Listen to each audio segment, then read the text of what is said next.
Hi friends, welcome to Rohini creations. ఈరోజు మనం చెప్పుకునే విషయం ఏమిటి అంటే, ఇంట్లో దుష్ట శక్తులు ఉన్నాయని కొందరు తెలుసుకోలేకపోతూ ఉంటారండి.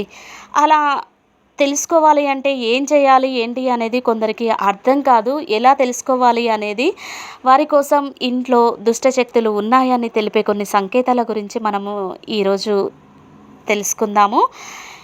ఇక ఎవరైనా ప్రశాంతంగా ఉండే గొప్ప ప్రదేశం ఏంటండి? మన ఇల్లే కదా! మన ఇంట్లో నివసించే వాళ్ళు అందరూ సంతోషంగా ఉండాలి అని అనుకుంటూ ఉంటారు కదా! అయితే మన ఇంట్లో ఏం జరుగుతుంది, ఏంటి అనేది తెలుసుకోవాలి అంటే మనకు అన్ని సార్లు ఒకే విధంగా ఉండదు కదా! సంతోషంగా ఉండలేము. ముఖ్యంగా ఇంట్లో వాతావరణం సానుకూలంగా ఉన్నప్పుడు మాత్రమే మనం ఆనందంగా, సంతోషంగా ఉండగలుగుతాం కదండీ! కానీ అదే ఇంట్లో నెగెటివ్ ఎనర్జీ చేరి ఉన్ ఉంటే ఆ ఇంట్లో ప్రశాంతత ఎక్కడ ఉంటుందండి? ఆ ప్రశాంతత దెబ్బతింటుంది కదా!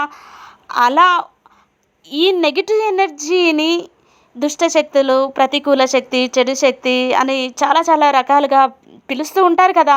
ఇలాంటి శక్తులు ఇంట్లో చేరినప్పుడు నిత్యం ఏదో ఒక సమస్య వెంటాడుతూ ఉంటుంది కదండీ! అది ఆరోగ్య సమస్య కావచ్చు, ఆర్థిక సమస్య కావచ్చు, ఉద్యోగ సమస్య కావచ్చు, వ్యాపార సమస్య కావచ్చు. ఇలా అన్నింటా ఏదో ఒక సమస్య తలెత్తుతూ ఉంటుంది కదా! మన మనసు కూడా ప్రశాంతంగా ఉండదు కదా! అయితే మరి ఇంట్లో నెగెటివ్ ఎనర్జీ ఉంది అని ఎలా తెలుసుకోవాలి? ఒకవేళ ఉంటే దాని నుంచి ఎలా బయటపడాలో మనం ఈ వీడియోలో తెలుసుకుందామండి.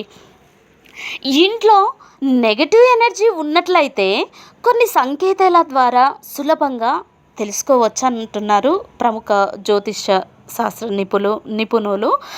అయితే అలాంటి వాటిల్లో కొన్నింటిని చూస్తే కారణం లేకుండా